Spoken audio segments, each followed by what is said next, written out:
All right. Okay. Okay. Sorry Okay. for the slight delay, everybody. We were giving Russell a tutorial on the basics of Yeah, Chrome tabs. that's right. Thank you, Peter, for your patience. As it's very, very welcomed. All right, ready? I'm going to try to do this live here. Let's see if we can hop over to the other tab. All right. Did that load? uh, Yes, it did. it sure did. Great. Wonderful. So now actually, Great. if you want to zoom, so you see how you have that like little side panel. Like if you had 10 pages, is there a way to hide? I don't know what we're looking at. Okay, come back to Oh, the tab we're in. oh, I see. Hide that side thing. Yeah, Oh, that yeah. little side. Uh, That would be like if you had 10 pages. There you go. Perfect. Now zoom in. okay. Zoomy zoom. Yeah. All right. All right. Stop. Yep. Now Just enough. scroll up. Now zoom in a little more. A little more. Yep. There you go. Now scroll. Yep. Stop. Stop. Now scroll up. There we go. Now it's Okay, nice now we and can all huge. read it. Yeah, now you Okay. can But actually test at okay, it. but before we go right into slides, let's give some context of what we're talking about. So Okay. let me as the more layman try to articulate Okay. what we quickly texted about last night. So basically, the concept of dynamic bioaccumulators, we think of plants like nettle, comfrey, whatever, and that they have these tap roots that or root systems that go deep into the more minerally layers and pull minerals and nutrients up, and then basically if you were to compost those plants or do like a ferment, theoretically those nutrients, like nettle, you think of silica, right, or horsetail or whatever, Right. That's right. that they would be chock full of silica in that example, available for your other plants. Is that kind of the That gist of the yes. basics of how people think about this stuff? Yes, that's Okay. essentially what defines a dynamic accumulator.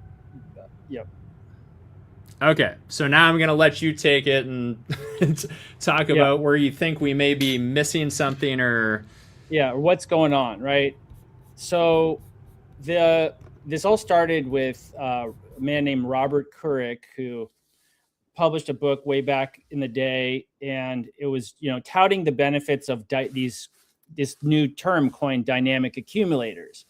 And I think Toby Hemingway took the work and published some stuff, and then at some point, I'm loosely paraphrasing, but there was a huge pushback from the permaculture community at large. More of the, I don't know, aging scientist, the Karen scientists of the community, who they devoured him and made him recant everything he said, essentially, to a degree. Um, Based on my research, I feel like there was just a big miscommunication with how Robert explained what a dynamic accumulator was. He had very specific terms that he used. One of them was that the roots. I think the biggest um, contention was the fact that he mentioned the roots go deeper than normal, and they mine nutrients that are deep in the soil and then are brought through the plant's vascular system above ground, and then when the plants are deposited on the ground, they become bioavailable. So it's like mining them from places that normally wouldn't be accessible and then bringing them up to the surface to be bioavailable. And I think that's where really most of the contention lies in that particular statement. The other thing that people were arguing is that plants all accumulate nutrients, right? So why are you saying a plant is a dynamic accumulator when all plants can accumulate some level of nutrients, And there's some and people. by dynamic, you're saying like it's better than your average plant at accumulating certain minerals or Yes, nutrients. right, Okay. correct. That's correct. And it's funny because no one really took the time to look on Dr. Duke's ethnobotanical database and then independently do research and just compare the numbers. It's a super, I mean, yeah, it costs money if there's money, but I figured over the past 30 years, someone would have done that. Someone would have had common sense to be like, well, let's just like compare the data. I don't think, I don't know. Maybe I'm wrong, but I feel like I'm the first person to ever actually compare the data, the actual nutritional data on Dr. Duke's ethnobotanical database with independent data. So, you know, it's funny because I did this years ago in Cha, but it was just like kind of, you know, in the back, I got busy with seeds and selling seeds and all sorts of stuff. But now, I don't know, I'm getting a real second wind here to actually really just, this needs to be heard, because it kind of like vindicates Robert. I feel like he should be vindicated. And okay, but hold on, you're jumping way into the weeds way too fast. Okay, all right, I'll slow down. All right, let's slow down. So all right, so in his because I was doing like admin stuff in the background, I think, while you were teeing it up, but in that book, which was Designing and Maintaining Your Edible Landscape, what did he say about dynamic accumulators? The two main points of contention are that the dynamic accumulator. Did he say there were points of contention, or is this okay? No, so what did he say? Right. So he said that dynamic. I'm paraphrasing because I don't have the book in front of me. Essentially, dynamic accumulators have roots that can mine nutrients deep within the soil and bring it up to the surface to be utilized, and that the certain plants accumulate nutrients in higher concentrations than others. So that's what he said in that book. And then I think you had mentioned since then he personally had a change of opinion. That's right. Yeah. He kind of got sort of viciously attacked by the permaculture community at large. You know, they were just... Wait, hold on. For making that statement or for his change of mind? Yeah, for making that statement. For saying that, you know... certain plants are good at pulling up specific nutrients? Right. Yeah, it was weird. I thought that was like what permaculture people think. No, I know. That's what's so weird about it. That's what threw me for a loop. It didn't make sense. I'm like, why are you guys... I wish I had the original thread of me being attacked on the Facebook forum from like 2017 or 2018. It was crazy. You know, so they were basically saying, the academic soil scientists were, you know, saying they show us evidence these nutrients came from the deeper horizons, show us root depth data, show some isotopic tracing, right? As if to claim that the subsoil mining needs proof, right? But then they basically dismiss the entire concept, even though the high tissue concentration... By they, are you talking the permaculture community or plant like scientists? I would say the plant scientists within the permaculture community, certain scientists. I don't have any names, but certain scientists that, you know, they're like a clique, you know. It's sort of like the NIH, right? They've got their like... Or the anthropologists that, you know, want to say that Egypt's only 3,000 years old. They've got their clique, they've got their model, and they don't like when people like mess with it. So it wasn't necessarily a group, you know, with a defined name. It was just like a collective of people. But when I hear the word scientist, I think of people who embrace... you know, who will put a theory to a test. Right. So this is the thing, instead of putting it to a test, they just attacked him. It you know, they didn't actually corroborate or disprove anything he said. So that's where I come in. 30 whatever years later, I have the data. I'm ready. All right. So and you're gonna wait. So now I'm totally confused because I thought your initial thing, Okay. to everybody watching, we were like texting back and forth. It was a text based conversation of me trying to understand like what the issues were. I thought that initially he thought that specific plants were really good at pulling up specific nutrients, and then that plant scientists, not permaculture people, but like, Yeah. Well, they have degrees. Cornell plant scientists were like, do you have proof of that? Because our research doesn't show that. And that's what made him change his mind. But then the permaculture people stuck with, no, certain plants are really good at pulling up specific nutrients. But I guess I'm totally wrong in what I... Yeah, I don't know. So because I haven't researched which scientists attacked him directly, I cannot tell you if they were university level scientists, but I do know that some of these people in the communities, they have science degrees. They've at least worked within the fields of botany or biology, or they have backgrounds in science, but I don't know if they're necessarily affiliated with a particular university. But are you here now with data that's going to show that they do indeed pull up specific nutrients, or Yes, sir. Okay. After our conversation last night, thought the exact opposite, that you were going to say that horsetail and stinging nettle are not better than statistically than your average plant at pulling up silica from deep in the... Okay, so now, all right.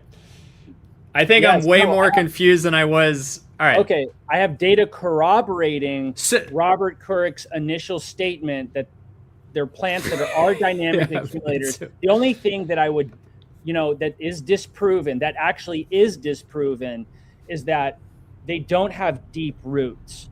That is something Robert said that is incorrect. Like, that the roots, the nutrients are being mined out of the soil, but not necessarily from a deeper horizon. If that makes sense. So sorry, are you saying now we know that they do have deep roots, or they do not have? No, they do not. That's okay. They're just good at mining from the top. They're better at mining what's from here to here than your average plant. Okay. Right. Yes. That was one of the points that Robert said. He said that, the roots go deeper into the horizon to mine nutrients that are deeper and harder to get to. And so that was something he said that was wrong. Okay. That was an incorrect statement, but that was he's since acknowledged that it was wrong. Yes. Okay. He's completely reversed it and reversed his opinion, and actually now essentially disagrees with even what he said. But again, there was no data that was ever collected. So how is it I'm just what? Okay. I'm gonna let you cook, and I won't keep interrupting. No, it's fine. All right. So let's see. Let me click on this and see about getting over. Hold on. Do you want this one, the soilscape? Yeah, this is the start. Okay, so this is the very beginning of this. May 2019 was when it was collected. So I collected Comfrey, Nettle, and Yarrow. I had those three plants growing.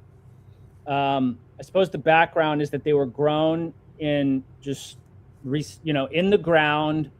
Some was recycled soil from old cannabis runs. Some was near a compost pile.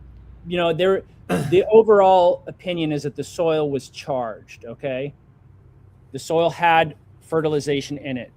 But and are we looking at a soil test or a plant tissue? No, this is a plant tissue test. So I took the entire above ground plant. The stock. Oh, I see. Comfrey. Okay, this is the Bocking 14. So correct. So it's showing you what it has. Yes, and so this was the fertilizer analysis of the. It was dried and powdered.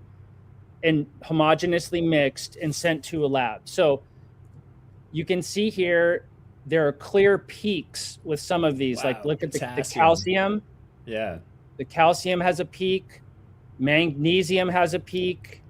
You know, then there's trace ones here. Like look at iron and manganese, right? There's still even peaks in the micros, but the ones that are very obvious are calcium, magnesium, phosphorus, potassium's juiced.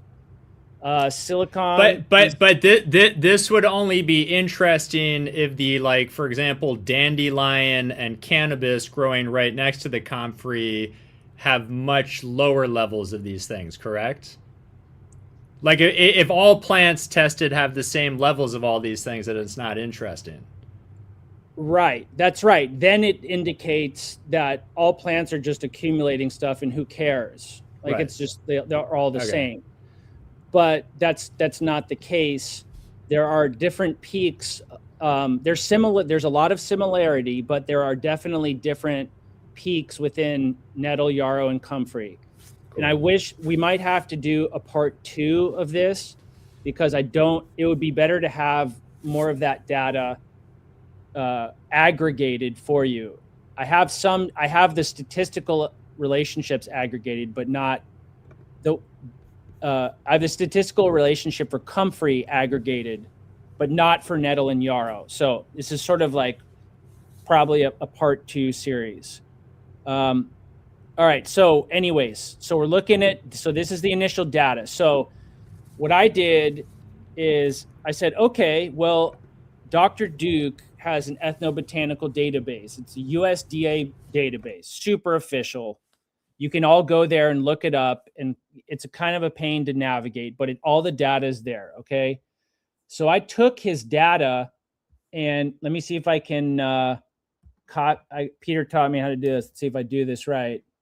This is the important. We had a whole boot camp on this. Yeah, this is the important graph. Can you guys see this graph now? Yep. So now zoom in a little more, and stop. That's good. Okay. That's good. That's good. All right. And then yep, perfect. Now it's right in the middle. All right. Okay. All right. So this is where you know, the vindication pays off. Okay. So on the left is the CHA fertilizer test, and on the right is Dr. Duke's ethnobotanical database test. And so what we're looking for are the similarities and peaks, right? And so from a statistical analysis, you know, some of my peaks are going to be higher. Like if you looked at calcium, right? Calcium 6,300 or 6,305, and his calcium is 8. It's got a range. His actually has a range. Yeah. So it's between 1980 and 18,000. So my calcium value falls right within his range, right? I'll just go over the major ones, the macros, and then we can go to the micros, because that's easy. So go down to magnesium. My magnesium is 3,200. 31, yeah. Yeah, 32, 31. And his range is 77 to 700. So mine's much higher, but there's still a peak. You go down to phosphorus, mine's 8164. His is 2200. Potassium, my potassium's crazy high, but that's because probably all the kelp I was using. 73,826. His is 17,000. Okay, I'm gonna go over here. I gotta pop over and scroll down. Okay, let's see where we're at. Try to get this. Okay, there we go. Then go to silicon. Mine's 854. His is 9. That's a little skewed there. Mine's a lot higher. Sodium, 191. His is between 12 and 110. So, you know, again, a correlation. Unfortunately, there's no data on sulfur for comfrey or chloride, which both had some peaks on it. Okay. All right. So now I need to find. Hold on. I need to find the statistical. Where this go? This is the most important. These are most important 2 charts. Hold on. Okay. So I have, this is just sort of a simple R value chart that shows you there's, you know, the relative approximation of the closeness of things, right? And some are skewed, but you can see there's a decent amount of overlap, okay? But the R value is actually not the important, the R value is not really the important data that I'm looking for. What I wanted to find out is something called the Spearman ranking, okay? And the Spearman ranking is a function of overall percentages. So I'm gonna copy this, I'm gonna paste this in here and see if that can you see that chart now? I sure can. Yay, okay. So, you know, I had to read up a bit on the Spearman ranking, but I'm going to pop this up because, you know, I'm a scientist, but I'm also a dummy. So the Spearman ranking. It's a good combo. My Spearman ranking has a correlation of 0.92p, which is very, very high. It means there's a 92% agreement in how minerals rank from the most to the least abundant. So basically, it's like the smoking gun for proving that the relative ordering of mineral percentage is nearly identical.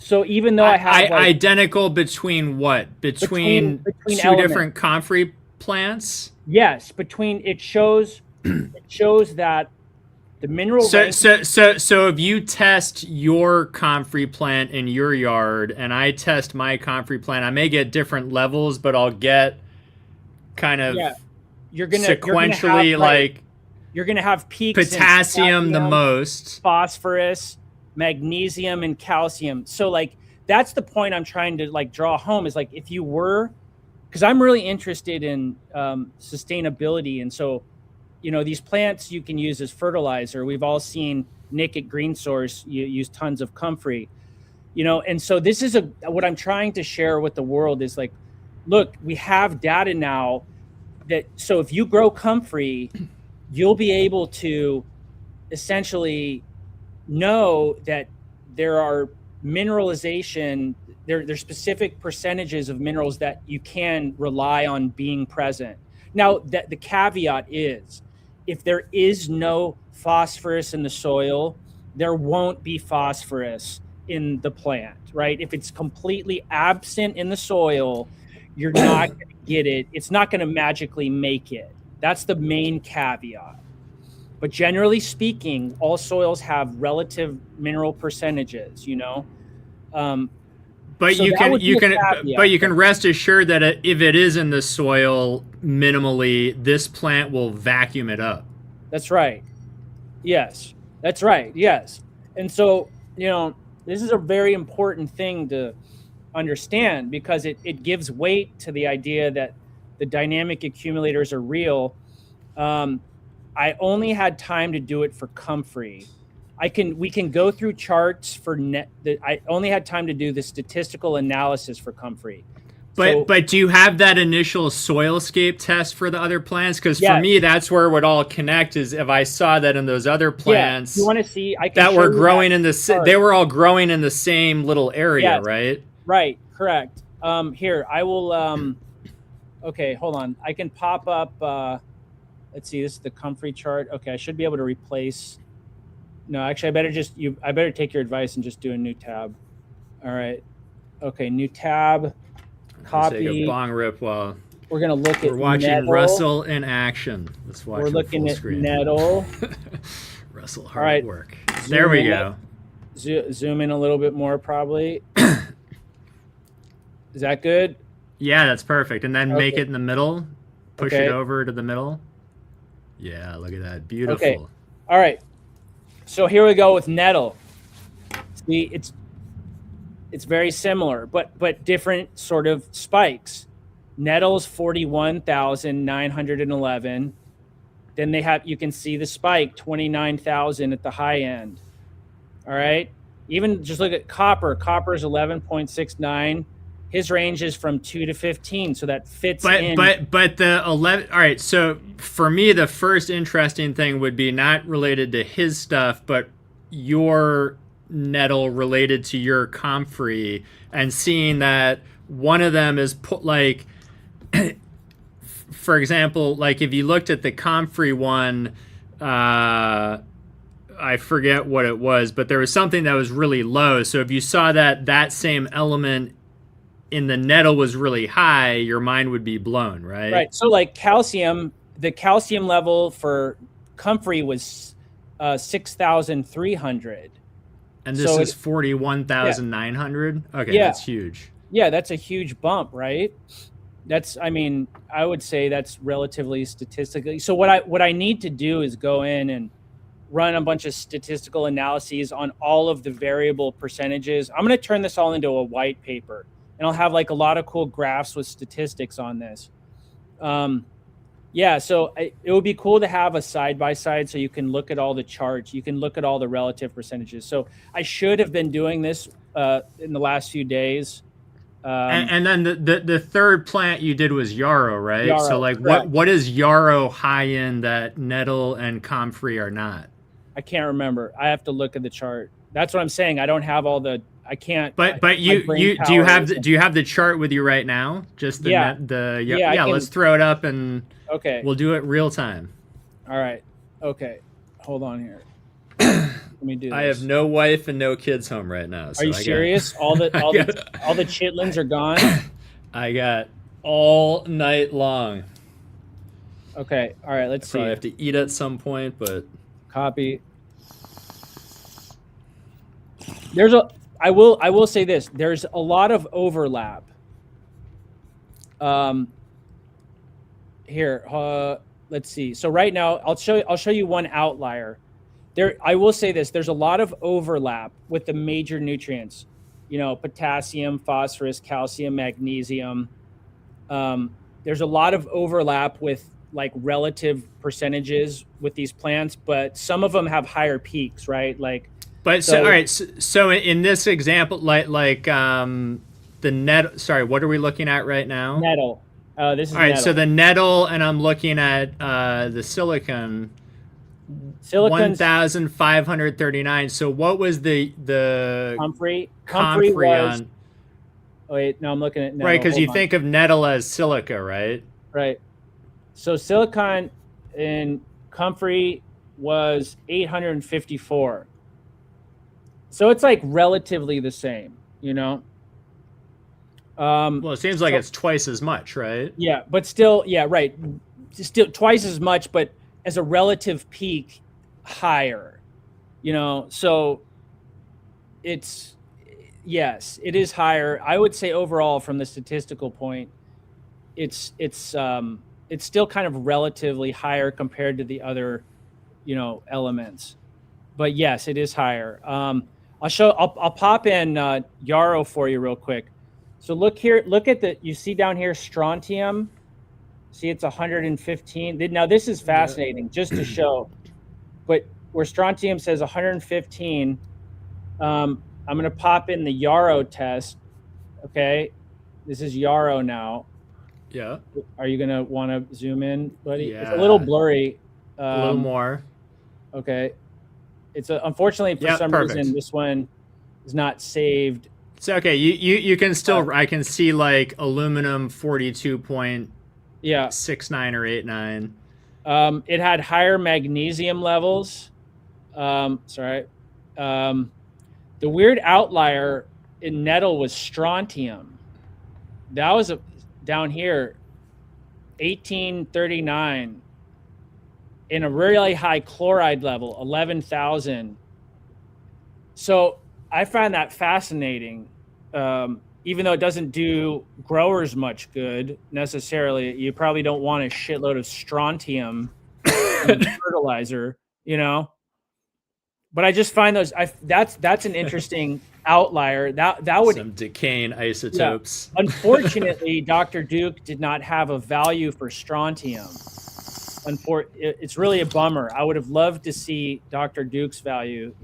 He had an incomplete data set on some of the elements. And does yarrow and nettle have a different pecking order of nutrient uptake? They're similar, I think. As Comfrey, remember you said Comfrey, like it'll, whether I'm doing the test or you're doing the test in your location, like it'll still have like the most of this nutrient or mineral, and then like the second most of this and this and this. So that's what's interesting. You can start getting an idea of which plants you want to grow for the best use for turning them into fertilizers. So like yarrow says magnesium is 4771. Nettle, if I click over on here, nettle has a magnesium level of 7,427. So it's got, almost close, 2/3 more, or something to that effect. It's got higher levels of magnesium. Yarrow is 3469 for phosphorus in yarrow is 3469, and in nettle phosphorus is 8,822.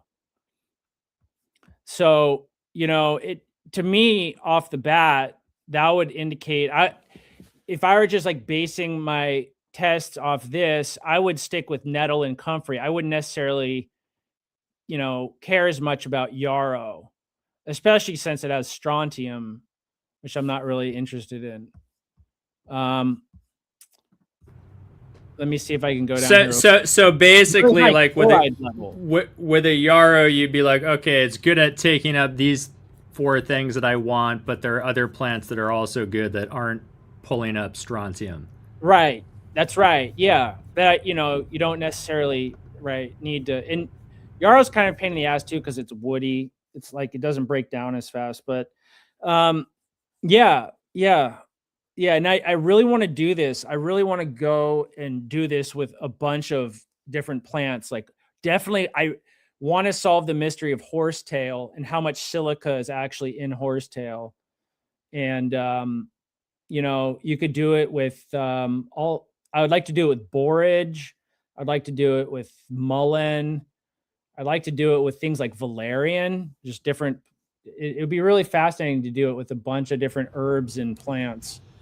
I have so much mullein growing outside right now, and I'm just like the in Las Vegas, the symphony of the water, the what do you call those? The jets or the yes. You know what I'm talking about? Yeah. I don't know the name for it. Basically, I can see all this. The yarrow is like, it's in a long line, and at some point it's just going to explode with the flowers, but like 30 plants in my little tiny front yard. They're great. Those yellow flowers are super. Oh, they're beautiful. I'm excited. I know, like, nobody in the neighborhood has any idea what's about to come, but I'm sitting here like watching, and I also have all this nasturtium because nice. I had thousands and thousands of seeds last year. Yeah. And they all dropped all over. Again, this is all in a little tiny like front yard. Right. And I have all this nasturtium everywhere, and it's going to flower at like the same time as all the mullein. That'll be anyway, pretty. That's off topic, but then you'll have, after this year, you'll have enough seeds to seed all of Southern California. No, I already do, but all right, so what's weird, my confusion tonight was because I thought you were going to argue the exact opposite, but you're really arguing what all of us think. And my confusion is who's dispute, like Nick, you mentioned Nick, like he's a permaculture guy, and like Alpenglow, like they believe this stuff too. So who's disagreeing? It's not the tight knit permaculture. It's not the tight knit farmers that believe in permaculture. It's these gatekeeper scientists that are in these higher ups that are sort of connected to the scientific community. Like, let me see if I can find one of them. What? Okay, so there. All right, so but my confusion there is the only way they could confidently say that is if they actually did test and analysis. Yeah, And that's it seems right. like what you're saying is they haven't, and it's not like what you did was complex. I mean, you basically took a sample and sent it to the lab to test, right? Like they've never. Right. That's right. So like I can give you a name. Dr. Linda Chalker Scott and others Yeah. in the garden professors community. But I wouldn't call her permaculture. I would call her Okay. more coming from almost a rigid conventional. Fair enough. Okay, fair. You know what? Fair enough. Yeah. So all right. So now I feel like I'm on the same page. Nobody in the permaculture world, I think, is arguing what you're against what you're saying. Okay, fair. You know what? That's probably some autism at work, but I'm glad you clarified that, because that is a clear, definable, defensible statement. Is that essentially you have these people. She's a PhD in horticulture from Oregon State, certified arborist. Right. Yeah, she's been on, and some of the stuff she says, you're like, I totally agree with that, and other stuff you're like, I don't agree with that. Yeah, and so you have people like that who are okay. Well, how about this? What would be interesting would be to bring her on, who I think would come on and say, why do you, here's data, like what are, and again, it doesn't have to be like contentious. No, it's just, you know, we've heard you say this, but we did tests and our test shows this. So what are we missing? Right. I think that would be wise, and it would be wise to sit here and perhaps read a bit more about her perspective regarding the table of dynamic accumulators, because she says it's an excellent example of pseudoscience, as it creates a scientific sounding phrase and misleads non-experts into believing a scientific claim, nutrient accumulations of specific minerals, without providing actual supporting data. So I am the person who somehow was nerdy enough to be like, let's fucking see what it does. Well, no, that's what I'm saying. And it's not like you did something like it was I'm shocked that nobody's done it. That's what I'm saying. I'm like, bro, I'm sitting on like this like thing. I have to like talk about it. Now, so what I think would be cool going forward is to like test different people in different locations, because also do soil tests, right? Like it'd be interesting to know what's in your soil. That would be the next level. Yeah. And then also do it in different locations with the same, like, you know, Mullen, Yarrow, Comfrey, whatever. Yes. Yeah, to get extra data points. That would be like rock solid. If you could get a third set of data from someone in like that in Ohio, each of our locations, based on what we know is in our respective soil, that the plants are pulling up the same ratios and kind of each one excelling at certain things. Yeah, man. Yeah. And then you have, but at least for now, I have like, you know, consecrated the ideology that, you know, here's two sets of data wildly from different areas. Wherever Dr. Duth got his data from, it was in Humboldt County. It was probably somewhere in the Midwest or wherever he was. And these peaks are so similar that the Spearman ranking is at 92% accuracy with like the levels are matching. So actually what would be cool would be to also get him on. Yeah, that would be. So you, him, and her, because you said it was because of people like her that he changed his opinion on what he initially... he got attacked so bad that he sort of like had to back off, and it was almost like Stockholm syndrome. He started agreeing with them just because he didn't, you know, believe it anymore. Yes. Like, bro, now, for me personally, I went from being comfortable in my understanding of like plants that are better at pulling silica up versus like whatever, but then after yesterday I was totally confused because I thought you were arguing essentially what Linda Chalker Scott is arguing. I need to do a better job And then today you were like, the permaculture community was saying that's bullshit, and I was like, what? That's like the foundational belief of of the like regenerative permaculture. Yeah, world. I'll tell you this much. I usually have all of the good data, but I sometimes have super ADHD with trying to communicate it. And eventually, that's why I was asking my like 8,000 questions. Yeah, I well, was that's like, wait. the key. Eventually, if you iterate through, yeah, now I'm comfortable and I feel back to where I feel centered again. Thank God. Okay, I'm so sorry that was confusing. That's probably why I was talking to Tad about this from Kiss Organics. He's probably like, what the fuck is he talking about? Yeah, he was like, and I was like, no, this is what it is. Like, don't you get it? And so, but the fact that obviously. Yeah, I thought you were going to present evidence that Comfrey is not that spectacular of a bioaccumulator.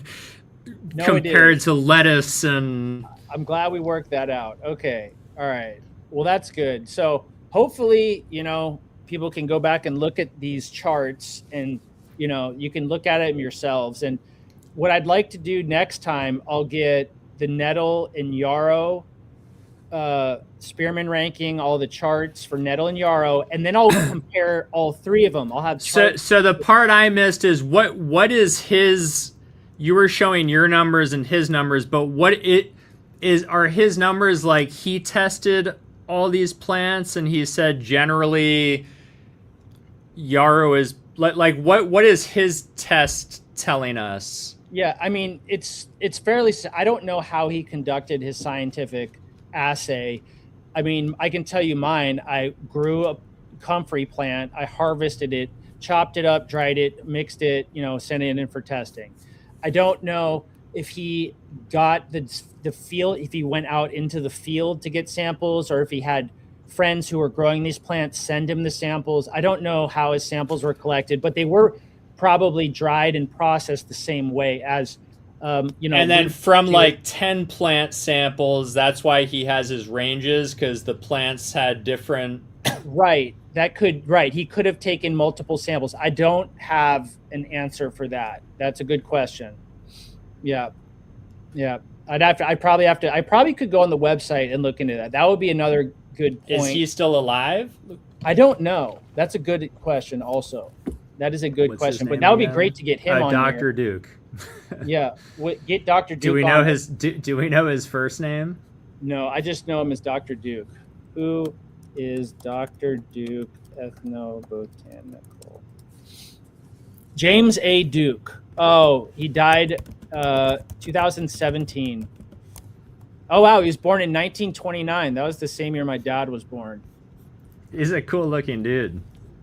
Oh, I like his beard hair. Hold on. That's funny. That was like right around the time I started being interested in that research. Huh. All right, so hold on. You're done with your slides, right? Yeah. Okay, let me.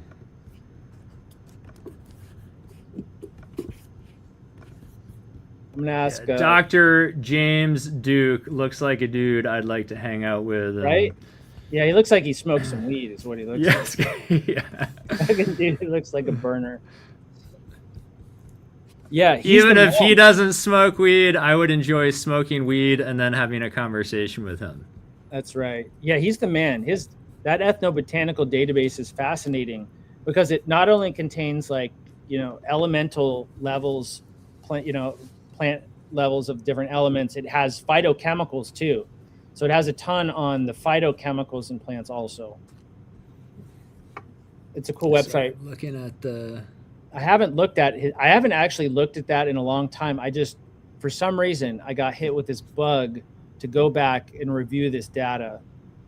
And now with all the AI. Oh yeah. So here's the other one, right? From the other direction. Right? Like nitrogen fixers. Do these plants also acquire more elements from the atmosphere? No, because they're not nitrogen fixers. None of them are nitrogen fixers. So, I mean, they would just be pulling carbon out of the atmosphere. It would just be carbon. I don't think they're pulling necessarily. I don't think they're pulling nitrogen. I do have. I guess I could go over the relative percentages of the NPK. We looked at the macronutrition, or the mineralization, but there is the macronutrition of the NPK levels. You could go back. I can find one of these 8 billion slides I have. Here, let's do this. I'll at least show you. There we go. Yeah. I'll show you. So at the bottom of the soilscapes, let me zoom in here. This is for Comfrey. Oop. Is that That's okay? good. That's perfect. Yep. All right. So you see down here at the bottom. So these are like your NPK values. So like a 4 would be, like a 4. Like, if you have a 4, 4%, 4, I mean, not percent, 4, it's 4, yeah.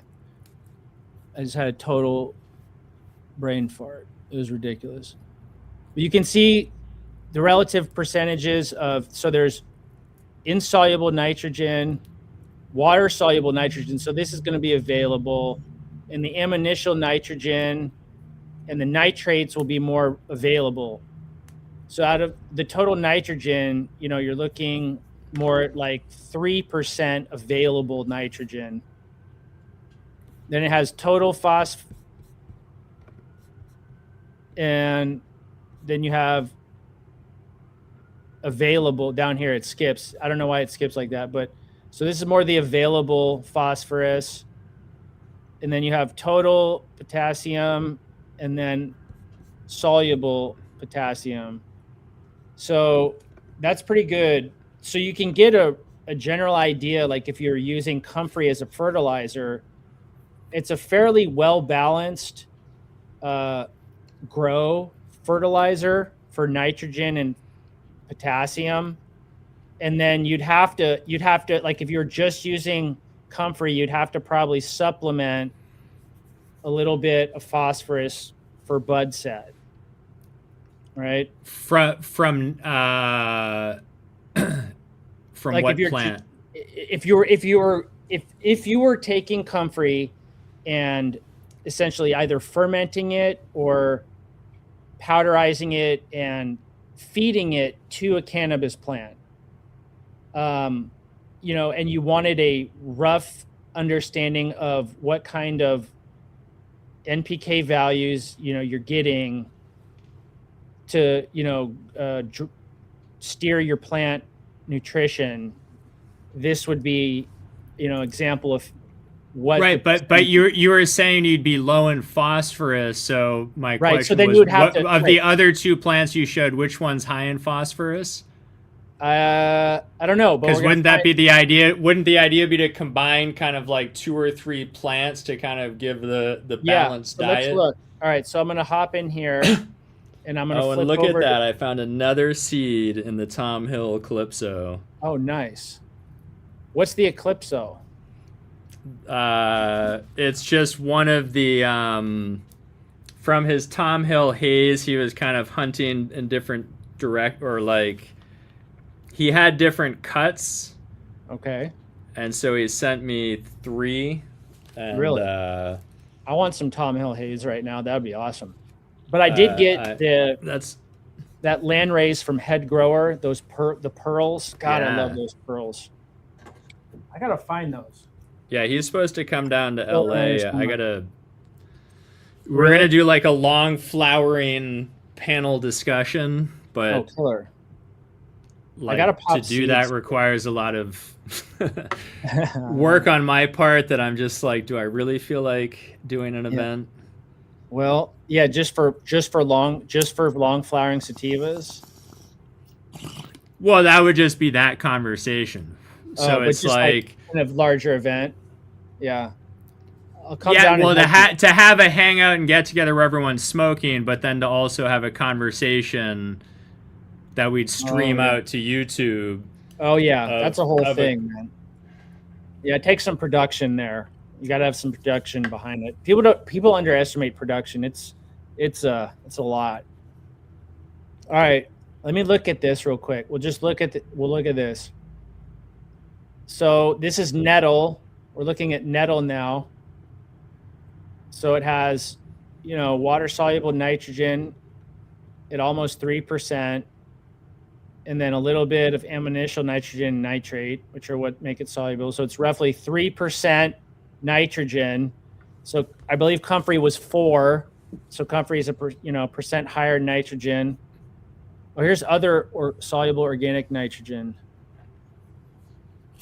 Well, I don't know. I'd have to talk to Sam, because those values, I don't know why those values don't equal over 5% for total nitrogen. I don't understand that. But moving along, total phosphorus is 2%.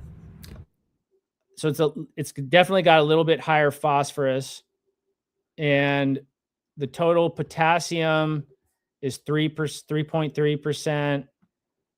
And then the soluble, here's the key, is the soluble K is 3.2%. So the available phos is 1.5%. And let me look back on, what is this? This is nettle. No, I need to find Comfrey. In the future, I'm going to get these tabs streamlined, because clicking through all these fucking tabs is something else. Do you see? So there's a question: when is the best time to harvest certain plants for like their maximum nutrient kind of value? So he said, is Comfrey better when flowering for NPK? That's a good question that I don't have a good answer for. If I had to give my opinion, I would say anytime the plant is mature, going into flowering, when the Comfrey is producing flowers, I would think that if you waited till the Comfrey flowered, this is just based on my understanding of some scientific principles, I would think if you waited till the Comfrey flowered and harvested the flowers along, you would have a little bit more phosphorus that would be produced. But I don't know. It might be negligible. The problem is I don't have, this is data. That could be a test to take. That would be a test to take. We're putting together things to do. I doubt it. List. If I had to say, I would doubt it, and it might just be a slightly elevated increase. But it would be cool to do the test, so we could be like, we know. Yeah, then we know. There's no difference, or like, oh my God, there's. Yeah, there's a lot. It's a 2% higher with the flowers or something, right? Yeah, so that would be good. But I mean, I would just say, I think generally speaking, you can harvest it, but you want to use the full plant, the entire above ground plant. You're not just stripping the leaves off, you're using the stalks too. Just try to use as much bioavailable matter as possible. Yeah, that's right. Let me see. Maybe I can hop over to the nettle. Let's look at the initial yarrow fertilizer analysis. That would be Let's do it. That would be the final graph to examine, or I mean the chart. Okay, bing bong. Wait, I'm on the wrong one. There we go. Okay, bing bong. Yarrow fertilizer analysis. We'll zoom in here and then scroll down. Okay. Okie dokie. So in here you can see yarrow is lower than Comfrey and nettle. I think Comfrey was like 4%, nettle was 3%, yarrow's 2.6, so it's lower nitrogen. Total phos is definitely lower. Look at that. It's not even 1%. Okay. And total potassium 3% with soluble potassium at 2.9%. So overall, the data for yarrows, the least, what's a pirate's favorite cover crop? Yarrow. Now, that being said, yarrow has other phenolic compounds Like I wouldn't like discard yarrow. I was trying to gather some research from a while back that showed the phenolic compounds in yarrow's roots can stimulate metabolite production in cannabis. So they have some data that shows when yarrow is companion planted next to a neighboring plant. So it has to be like right next to it where the roots connect, right where the roots are touching. If the yarrow roots can touch another plant's roots, it can potentially release phenolic compounds that stimulate metabolite production in that other plant. So I don't have a lot of good data on that, but I remember reading it a while back and I was hoping to find more. There just really isn't a lot of data on that. I was looking specifically Yeah, at no, I mean, yarrow. I feel like Nick from the Rooted Leaf, all his products are fermented kind of plants. Yeah. And I feel like a lot of what those products are about are not necessarily the nutrients, but Yeah, it's the other plant metabolites yeah. that stimulate cannabis metabolites. Yeah. Yeah, I think there's something to be said about that. They hit the G spot. They did. Yeah, that's right. Yeah. Yeah, I love using plants as fertilizer. I think there's like a whole interesting future in that. I guess that's why I get passionate about it, because you just like look at an empty field. Like I don't know. I used to drive by the Arcata Bottoms in Humboldt and just see empty fields. I'm like, bro, this whole field could be yarrow. It's not doing anything. You could just literally have a giant field of yarrow, and it would all be fertilizer to feed the farms in the area. And it's just like no sweat, no sweat fertilizer. I don't know. Vanadium redox batteries. What was that? Yeah, I'm looking vanadium up. Are you on FCP2 on YouTube? Is this FCP2? We're on 4 because 1 and 2 currently have strikes. Are you kidding me? What is the fucking problem with YouTube? What is it's such not just YouTube. I feel like everything's going backwards everywhere. Bro, what? It's like, it doesn't make sense because all this legalization is happening. But now it's like reversing everywhere. Like shit's getting worse everywhere. I don't get it. I really don't get it. It's so confusing. And all my Instagram accounts are down, just so everyone knows. Like on December 17th, or whatever that day was, they announced Schedule 3. It was a coordinated attack. They took down my 3 CHA accounts. They took down my iEarth consulting account. Are they still down? Yeah, my family. They took my family account down, like my personal one with the pictures with the kids, and they took my daughter's account down. So were they all created using the same email address? No, they weren't. Really? They weren't. But I had multiple logins connected to where they were like, when I could log in, I could get access to a lot of them. And I talked to do you know Precalix, Justin Precalix? Yeah. He's helping me out, and there's a way to get him back, but it's not cheap. It's not a cheap thing to get them back, and then you run the risk of them being taken down later. He told me to run down. I've had YouTube accounts. FCP3 got just removed. Are you serious? Like not even a first, second, or third strike. It was just like what the fuck, bro? It's so frustrating. Gosh. And then the Psychonauts channel, same thing. Really? So I've had 2, and in the back of my head, I'm like, I know at some point I'll carve out the time to try to like see who I know who works at YouTube to be like, yeah, can you turn these accounts back on? Right? Maybe that's what I should do. I should just get a job at Meta. I love this long-term play. Yeah, the long term. I'm gonna infiltrate by that time, Instagram. right? By the time you get in, then it will actually be legalized, and then it. But then you'd also have to be like on the Instagram team, right? Because they could place you on like right. You'd have to the wrong place. really get in there. Yeah, you'd really. We're talking about like 1980s Russian spy asset shit. You know, this is. I don't even know how to support this bold plan. this 3-year plan. First, I need to learn how to program, which I know nothing about. The next year. What's that movie? It reminds me of that movie from The Other Guys where he's like upset at the ballet. So he learns ballet. No, that's my own autism in my head. Right? I've never heard of that. There's a movie where he doesn't like ballet, so he learns ballet. It's like Mark Wahlberg. Yeah, Mark Wahlberg's like with Will Ferrell and they're cops, and he like is mad at his girlfriend because she is hanging out with all these ballet guys. Yeah. Okay. Yeah, I'm blanking. There's a scene where they're on the couch, which is really funny. I'm trying to remember. Was it Ted?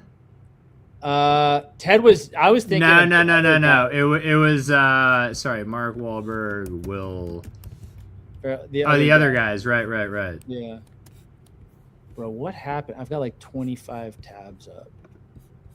This is wild. Yeah, as do I. All right, I keep coming back to. Yeah, my journey from like understanding everything we're talking about to you completely knocking out the foundations of my belief system on this stuff. To then realizing that's not what you were saying at all. I had to shake it up. I had to shake the jar up. To then being like the permaculture community. That way it doesn't believe any of this. That way it explodes into chaos and then comes into a synthesis of completion. There, I found it. Okay. There's a lot of good comments in this. Harvest young green blackberry. Yeah, blackberries. You've inspired someone to watch Men in Tights tonight. We roam around the forest looking for fights. We may look like pansies. Watch what you say, or else we'll punch out your lights. Tights. Oh man, that's funny, bro. I haven't seen that movie in forever. Yeah, there's the strain name. That's interesting. So, sorry, I'm looking at this comment. So even the early, I guess all early plants. Yeah, they're. Yeah. So I think the berries, I don't know if I'm just shooting from the hip here, but I think the berries have higher, levels of phytochemicals that are going to help with your flowering. It's like better. I mean, I'm thinking like, I assume they have like anthocyanins and. Chabra. Let me see if I can pull this up really quick. Let's see. Is there any scientific data that shows what the phytochemicals are in blackberries? Specifically hormones or... Yeah, like why is it flowering related hormone? Other metabolites that can be fermented and used as plant fertilizers. Oh, Boston Bob is jumping on tomorrow night. And Chad, I saw you sent me a text. I know I need to look at the text and respond to you. Bro, that makes me angry that YouTube, it's so annoying. That just like infuriates. Oh, yeah, no, it's, yeah. There's a sadness. And then you have these yahoos, you're getting like Instagram ads of companies selling flour, actual flour product. And you're like, what world planet are we on here? It's pretty wild, bro. I don't know what's going on, but there are a lot of things in the world right now that are making me feel that way. Yeah, ain't that the honest to God truth? And you added one more. Okay, I'm getting some data on blackberries. Like you said, loaded with anthocyanins, plus the polyphenols and flavonols. They're rich in phenolic compounds. That's like sort of what yarrow has, phenolic compounds. The blackberry ripening is strongly influenced by abscisic acid, ABA. But those endogenous hormones will probably be at very low concentrations, chemically fragile. So really, you'd have bacteria. You'd have like lactobacillus. Yep, right? You'd have a lot of bacteria, microbes. So realistically, bioactive phenolic compounds. It does say rubus. What is rubus? Is rubus the Latin name? Yeah, rubus. Like rubus. Rubus is the Latin name. That's strongly, for response. Right. Okay, never mind that last part. Yeah, mainly just sorry, you just had me think of rubisco, which like Nick talks about from the rooted leaf. So yeah, like Earth's most abundant enzyme, crucial for photosynthesis, catalyzing the first step of carbon fixation by attaching atmospheric CO2 to RUBP to make organic sugars, powering most life. Dude, that's really funny that you had that doctor lady on. What's her name? I lost it. Linda Chalker Scott. She was on. She was actually. That's so funny to me. That's really funny though, because let me. That's I could good. Probably find. As long as she is probably on the channel that got shut down. We could have her on. Just be like, Linda, what do you think about this data? Would you like to reference this?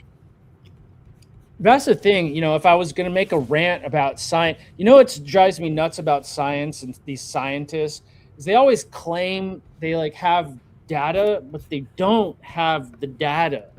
They have some data and they use it for their statistical analysis, but they're not really. Oh wait, that's the. They're just like fitting in their narrative, the propaganda. It drives me nuts, bro. Let's see. Burner owes me money. Get him, Chad. That's funny. Did you see that Burner created it's a chips line? The revenue stream is dropping, so now he got into creating chips, as far as I know. Let me look in here. Careful with your use of ferments on gas and cushy type phenos in flour. I wonder why that is. Careful with your use of ferments on gas and cushy type phenos in flour. That's interesting. Mark. Let's look up here. Fermented blackberries. Yeah. Well, anyways, I'm going to go back to this data in case you guys didn't see it here, because this is the holy grail for all those people that were talking shit on the concept of dynamic accumulators. Let me click on this. I don't know if Peter needs to adjust or not. Come on, Peter. Let's see if I can get this data uploaded.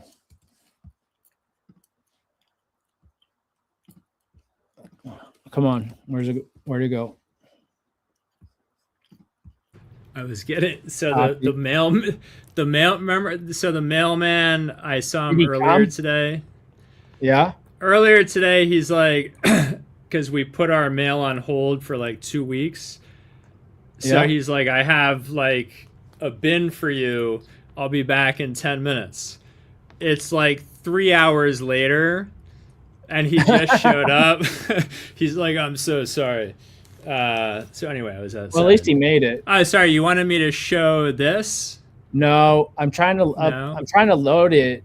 Yeah, I mean, I wanted to show something, but I was trying to be ahead of the curve here, and now it's every time I paste it, it's like it wants me to. Oh, you're trying to paste a new one into this tab? Yeah. This is Yarrow. I'm just gonna go and drop it in here again, and then I'll be done. And I'll say my piece, and then I'll be done. Here, copy. Nice. Yeah, I think all that really needs to be done. Oh, you got a shirt there. What's that? Is that a new FCP shirt? Well, basically, I needed just plain T-shirts. Oh yeah. So I figured I'd put like kind of like cool. The little polo thing, or like. I love it. It's like it's a flower, but it looks so low key. You can't even really. If you looked at this flower. Yeah, it's really because it's like, oh, is that a pine cone or is that a pineapple? Like it could be. Right. It's very subtle. Yeah, it blends in really well with society. Yeah, those are cool. So basically, I got like 3 different color T-shirts, but all with just the same. Oh, killer! Is that? I saw that logo on FCP4. Is that the new FCP4 logo, or just? I mean, there wasn't much thought. It was just I need something, so that was like the next thing. Like one of them is, or I think 3, which got Comfrey again. Okay, hold on. Someone wants to see Comfrey again, so I'm gonna do this. If I can copy it right. Here we go. So like channel 3 used to have this dude.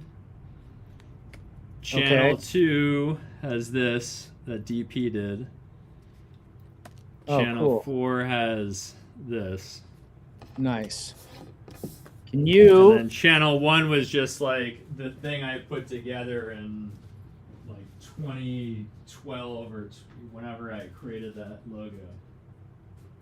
I like it. Isn't very good, but you know what? Marketing is a whole business in and of itself. Can you do me a favor when you have a moment? And for some reason, I can't share the URL page.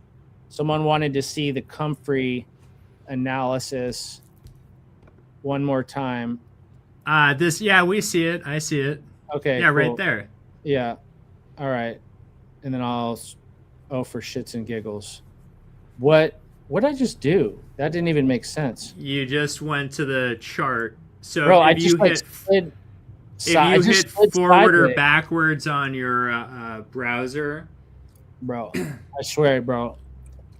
My kids, like if you go, my kids make fun of me now. My daughter's 14. Yes, like, there you go. There you go. You're back. She's like, boomer. Yeah, that's why I was saying that this infiltration of Facebook project is going to be very long, since the first thing you have to do is learn about technology, learn the basics of tech. You're interviewing, you're like, I know nothing about technology. It's a whole. That's why I should work here. It's a whole learning curve. Dude, I've been using my buddy Matt from Divine Tribe came up here and he showed me how to use Claude AI. And like he was getting me like running terminal on the MacBook where it does all these programs and coding. Claude rebuilt my whole website in like 2 days. It added all these HTML coding that looks more modern. I never in a million years would have been able to do it. I would have had to pay some web developer thousands of dollars. It was pretty wild what's possible nowadays with technology. Let me see. All right, so we see Comfrey. What were you looking for? I don't know. Someone just said, let's see Comfrey again. So I threw it up there. Oh, got it. This is just as a reference. What are the key takeaways as you look at this? The key takeaways are plants do have they do fit the idea of being dynamic accumulators. Compared to nettle, yarrow, and comfrey, the relative percentages are higher overall, in terms of like their maybe I should say that differently. They show a lot of similarities in nutrient uptake, but it appears nettle and comfrey definitely have higher values that I would lean towards more for, using them as plant fertilizers. And, I don't know about yarrow, but I would definitely, and nettle and comfrey break down so fast. The whole plant, the stalks of yarrow are woody and difficult to break down. So I don't know about yarrow. Now I'm totally on the fence with yarrow, considering yarrow has all that strontium in it too. But so those are those takeaways, and the takeaways that I should be careful what I say here. The permaculture scientists who have created. I wouldn't call them permaculture scientists. Okay, so you tell. This is where I go haywire. This is where my misinterpretation of this probably will get me in trouble. So let me try to rephrase that. So these people were in the permaculture Facebook group, horticultural scientists. But I was gonna say, but it doesn't necessarily mean they were diehard permaculture people.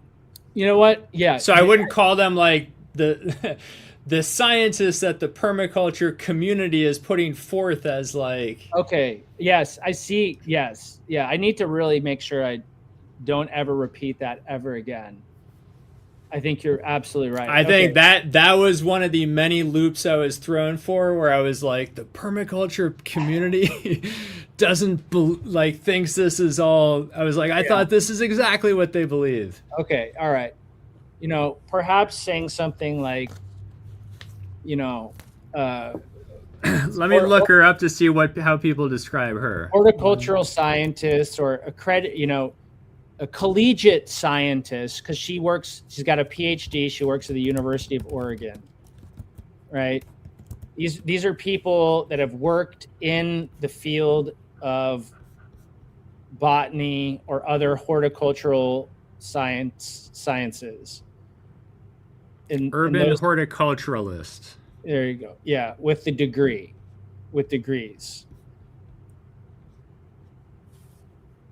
And they're a comment. You're right, though. It's like although she does have she has minors in biochemistry and right. So she has a PhD horticulture, minor in biochemistry and botany. It goes to show you how and smart marine biology. Right. So it goes to show you how smart some people can be, but yet have like major peripheral blockers on like certain principles that are very simple. And this, I'm saying this because I'm making an analogy across. No, I agree. Because I think the people I respect, like, I feel like when you talk to like a Dr. James White, he's the kind of guy who loves to hear kind of like, I'm a scientist in my facility all day long, but I actually like picking the brains of people who are on the front line, like people farming and who have like the real world like experience with what I'm researching in a lab. Yes, I love those types of people. And who love like those interactions. Like I feel like that's why, like, I like watching him when he comes on one of these shows, because I feel like he enjoys it kind of from that perspective. I do too. Yeah. And I think that's the way it should be. I hate, like someone commented, smart or indoctrinated. And, there's a lot about that. It gets so clicky, and you get into these like little think thought bubbles. It's like a thought bubble. And then you get all on the same page. And then they start attacking a specific idea. or concept or So scientific. actually, what would be interesting is if you could figure out who the people were who were giving you a hard time in that group, because Yeah. they certainly weren't speaking for the majority of the group, and that's why I would say, like, I wouldn't call them permaculture Right. plant Well, scientists, because that implies that. everyone who commented on that thread just dogpiled me. There wasn't one person. Although maybe in the same way that I thought you were saying the exact opposite of what you're actually saying, maybe they also thought you were like, this is I'm willing poppycock. I'm willing to admit a concession to that, possibly based on tonight's. Yeah, that's possible. You know what? I'll try to find it though. I'll Although I feel like if you bring her up as an example, I think she does believe that. But maybe those people were thinking that you were saying essentially what she thinks. Mm-hmm. No, it was definitely attacking dynamic accumulators. But I'm willing to make a concession that sometimes when I get excitable, I tend to think too fast. I just need to slow down a bit. I think I need to smoke some more of that OG Kush. Right now, more OG, less. Yeah, what is it? haze. Relax your mind and kick back. No, kick back your feet. What song is that? I don't know. This Space Jam is fully kicked in at this point. I'm like fucking Liddy in the city. Relax your mind and kick up your feet. Wait, I wish I had a rap for you, but that's right. You were gonna rap one day, right? Wouldn't that be neat? I can probably do spoken word. When it hits, it's absurd. It's so nice and precise. It slices through life. In these little moments we find nodal points of time that flow with the Fibonacci flowers. Every single day we live through the hours. It's a bit of poetry mixed with a little bit of bliss, a whole lot of pain, sometimes hit or miss. It's every day. It never ends. Through the story of life, we have our friends. And now we bid you adieu. So smoke a fat bowl for me and you. I love it. I think I've moved more into the spoken word side of my life. But we could put a beat below that. Yeah. I got to get hyped up to rap. That was pretty good, I'll admit. Like that actually had good. Some flow to it. I'd love to get like a Harry Mack on. Yeah, Harry Mack's the best, man. He's one of the craziest improvisational rappers the world has, for sure. What he does is, I swear he's on Adderall the whole time. There's no way you can do that and not be on Adderall. I don't see how it's possible. Well, I never ended up crawling up into my attic. I checked the cellar. Oh, really? Yeah, I got busy. All right, you at least went down to the cellar. I did the cellar, and then I sat down and I was like, wait a minute, I actually have to gather data for Peter. And so I was like, oh yeah, I gotta, instead of just me ranting, I actually have to have some data collected. So I did that, but I still have some work to do. So I probably better jet it soon. Wait, so did you find the mice downstairs? Yeah, they were toast. 1, 2, toast. And now we know it's because of the rains. It's cold and rainy out, and now they're all like, I thought I had sealed it up, but obviously not well enough. We had a horrible rat problem last year. It was gnarly. I was like warfare with not just rats. Mice, but rats. Bro, we have a rat outside. Yeah, no, rats. The rat eats my tomatoes. Every time as I wait for a tomato and I'm super excited, I'm like tomorrow I'm gonna pick that. No. And then I'll come back out and it's like no. There are like nibbles out of either the bottom. It either like can reach up from the bottom, or I've been staking them to try to keep him high, but then he just climbs up the bamboo and like. Oh, that son of a bitch! I wonder if you could put. Yeah, I've never dealt with rats eating plants. That's fascinating. That's wild, bro. They hate. Because he my neighbor has a fig tree. Okay. So like think of like fully ripe figs. If you're a rat, like he's eating those, and then He's fat. He's eating worm, grubs, fruit. He's stoked. yeah. He's stoked. They hate he peppermint he oil. he he runs along the we have a fence between our house and the neighbor's house, and like anytime I go back there I'll hear like the of the rat. I can't handle those little fuckers. I would get the have a heart trap. Yeah. The collapse. You can do that. Yeah. And then It didn't annoy me until he started eating the tomatoes. Now I'm kind of like you gotta go. yeah, and then drive him up to Bel Air and release him over Right. up in Bel Air Hills. Or I'll just go across the street. I'll walk across the street to the other neighbors. Yeah, right. Oh man. Well, that's cool. Yeah. No, I got it. Yeah. So it was a whole thing. I went kind of nuclear on them. Now I think they realize they're all dying if they come near the house. I don't mind them outside, but inside, underneath and inside, it's no good. I can't imagine. Actually, what was interesting is when I was in the post office, this woman, she seemed like she was talking to everybody. Yeah. And but I heard her talking to this one woman because she had a dog that was like a sheepdog. Oh, okay. And she was talking about genetics and just like how crazy it is that sheepdog could never have seen a sheep in its whole life. And so this is what she was saying. She brought her dog at whatever age it is now to an environment that had a lot of sheep, and like it immediately did its sheepdog like instinct.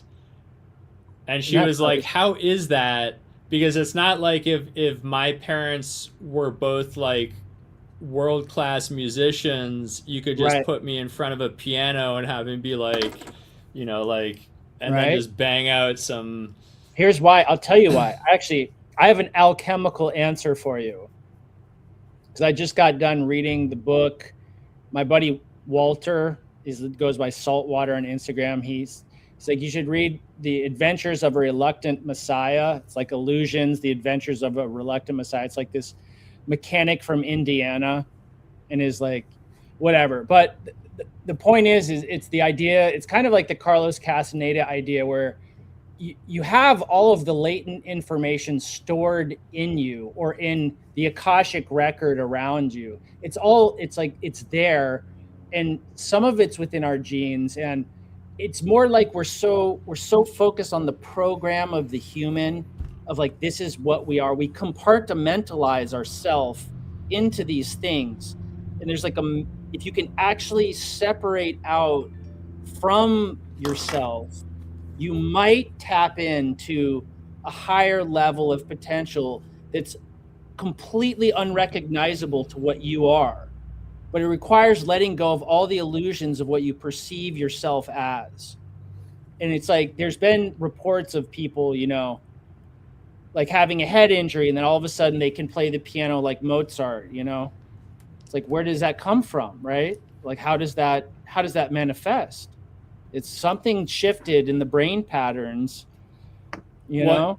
But I also feel like there, I mean, all the other animals. So imagine if a human baby was born and then never had human interactions, like it wouldn't even have a language to think in its own head, right? Yeah, what would happen?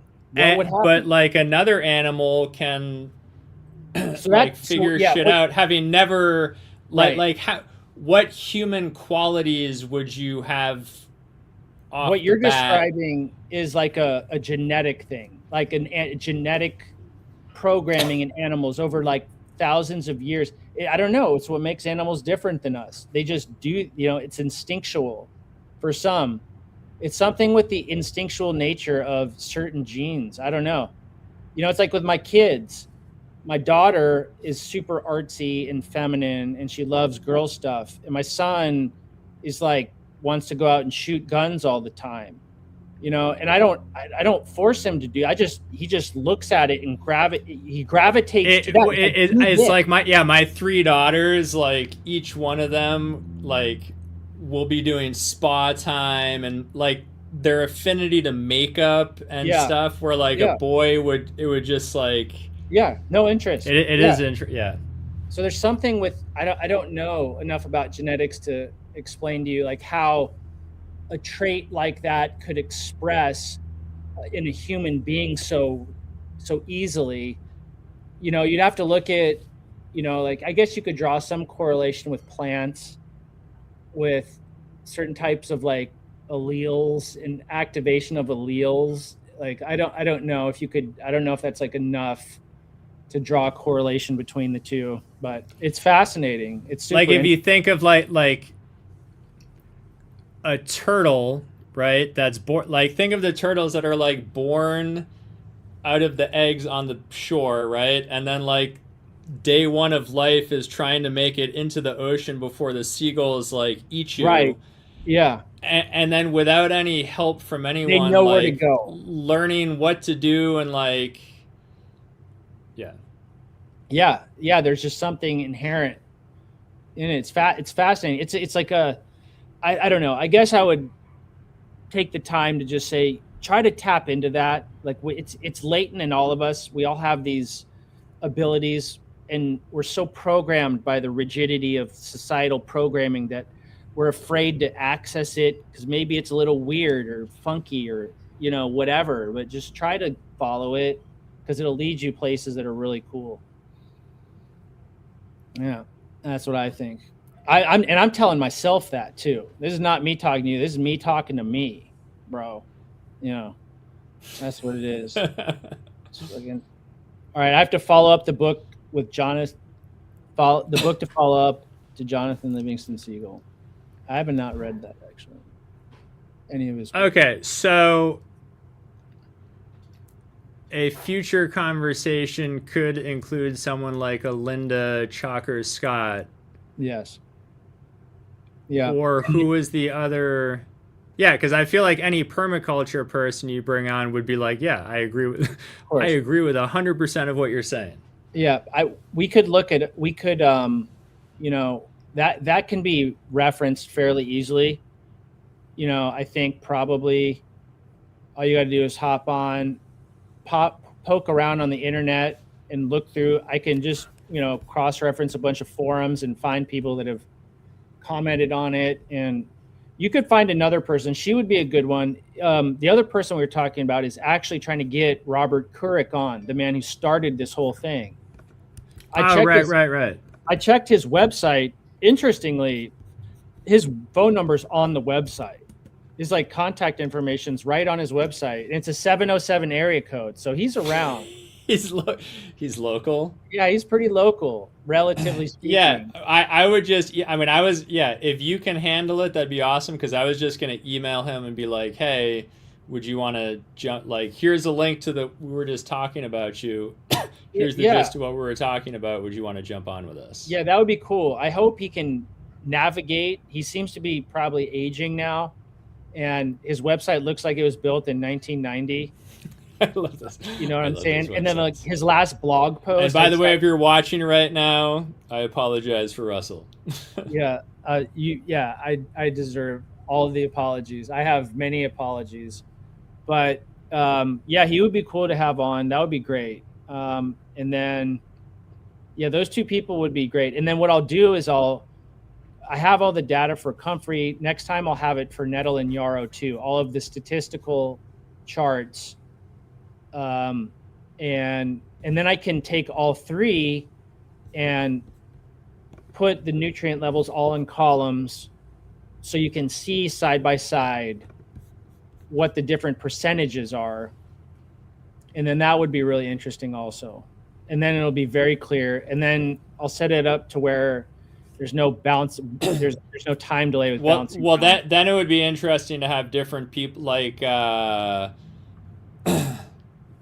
having different, like having a Luna come on who does a lot of ferments, right? To Yeah. talk about like what is your personal mix of kind of Yeah, Luna would be a base good person to have plants on. to make your kind of nutrient regimen, Yeah, right. That would be because everybody someone will like be Luna. different. That would be a good person to have on. Yeah. Yeah, that would be great. I think that's a plan. All right. So I look forward to hearing whether this guy responds back to you. Okay. Yeah, so do I. I'll try to call him. I'll wait till tomorrow, catch him in the morning. Yeah, it'll be great. Thanks for having Oh yeah, patience and with then me. Travis had sent me. Oh wait, let me remove that. This. So what The would we be open searching for nutrient there? The Open Project. Nutrient Project Nitrogen. What is this potent ponics? Huh. I bet I haven't I collected this data in 2019. It's been shit. Can you believe 7 years? That's insane. Basically 6 years. Well, it said page not found. Okay, so what are we? So I wonder if this data is so each plant, I guess each plant, like how much nitrogen it has. I wonder if this data's aggregated leaf. from The problem is when I click on the links, it gives me a page not found. Oh no, they better not have taken Dr. Dupe's website down. Shit, that would be a travesty. Oh, it's just going to no. His website. There we go. Oh yeah. Okay, so it's just pulling. Can you? Oh, you can't see this, can you? You can see it. Yeah, I can see it. Yeah. Oh yeah, you can see all the phytochemicals. So that's what's cool about his database is that it's loaded with all of the phytochemicals. Also, you go over to search terms, and you can look up different plants. Yeah, it's really crazy. They even have like some terpenes and other. It's not all some of the data. Well, I shouldn't say some. There's a lot of missing data, but obviously, like to the extent which collecting data for 1,000 plants is, they did a pretty good job because it's a lot. Yeah, I have some fake owls. And actually, they're over the tomato plant, but the rat is unfazed. You should build an owl. I move them around. I should build like an owl. I'd thought about that, but then I looked into it. I watched a YouTube video with my son, and it's like a process. Building an owl box, it's not easy because you have to seal it. It's really got to be sealed.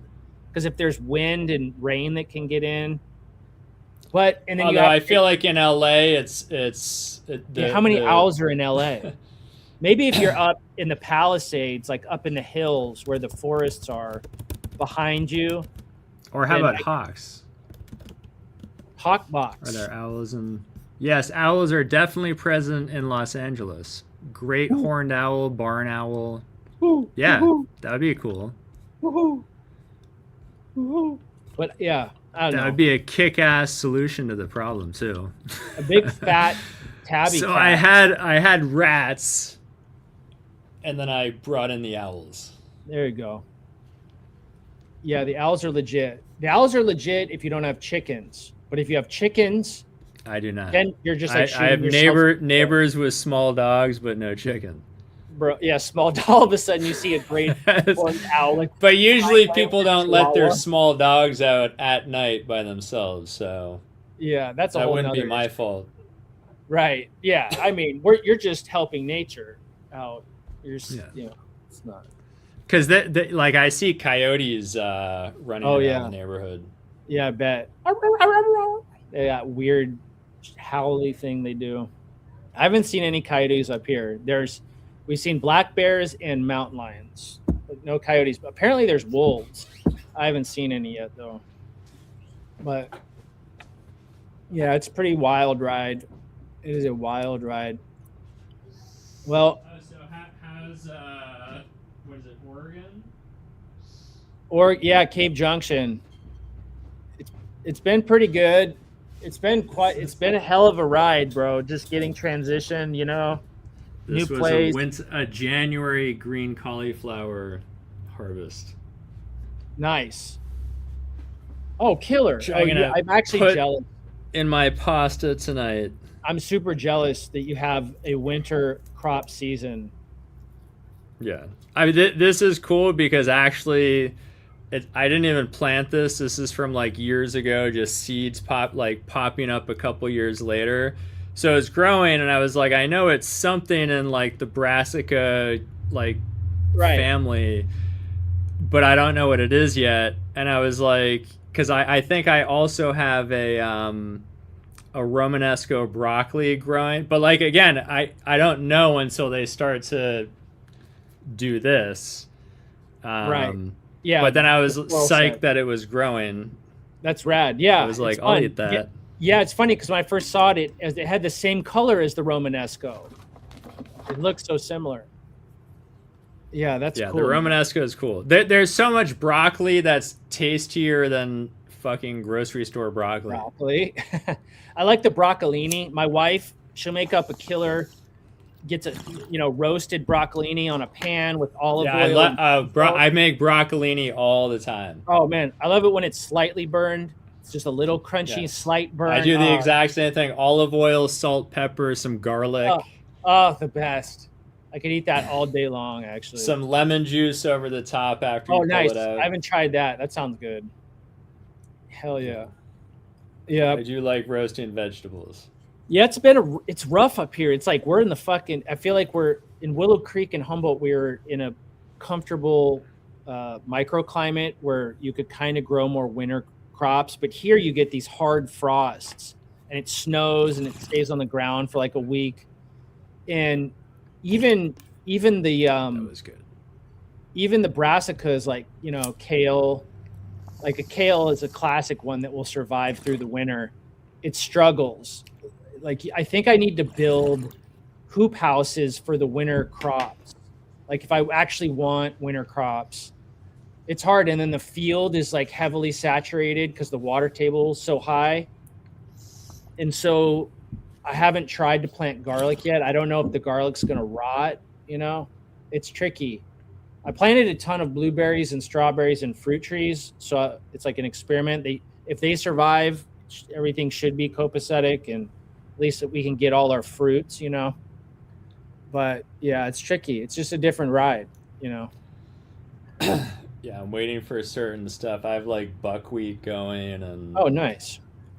barley. It's like Really? in LA, and then there's stuff that just doesn't, that in a normal environment would die at the end of the year, but since it's in LA, it's like Survives. comes Yeah. back. So like some stuff I'll cut way back because I'm like I've had so much of that I want other stuff, but I'm like psyched that it's still in the ground, but I'm just gonna keep it small until I want it again. Yes. There's I'm trying to remember. There's like a type of walking kale.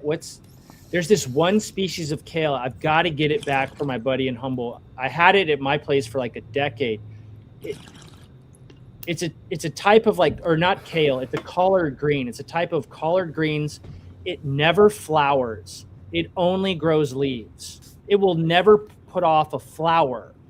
And it won't have ever seeds ever? Ever, never, never, ever. It just grows up and then it flops over.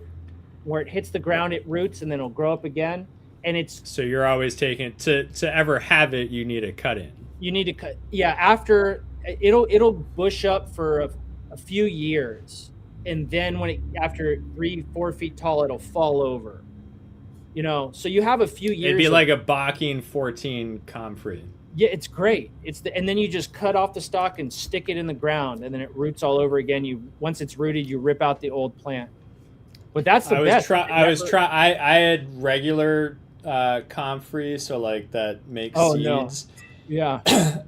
And its root system was so aggressive that it totally traumatized. Is Bocking 14's root system as aggressive? No. No, it's such a better vibe. It's such a better vibe. It's a where you're like, if you don't want it somewhere, you're like, I can. This yeah, isn't, you can actually because dig when it out. I took it out, and actually the mistake I made was like, I chopped up the, like, a lot of plants, I'll chop the roots up into little segments, and then I'll use Okay. that at like the bottom of pots or something, Right. for drainage, like once it dries out. But that comfrey, it dried out, and it still like came back to like Explode. every Yeah. one of them. So I had like hundreds of little pieces that were this Oh big, no. like all Oh, over my that's yard. the worst. Yeah, then it's like really established. It's It's like, like, what is haha. it, gremlins? Like they Yeah, it's multiply like or a gremlin. something.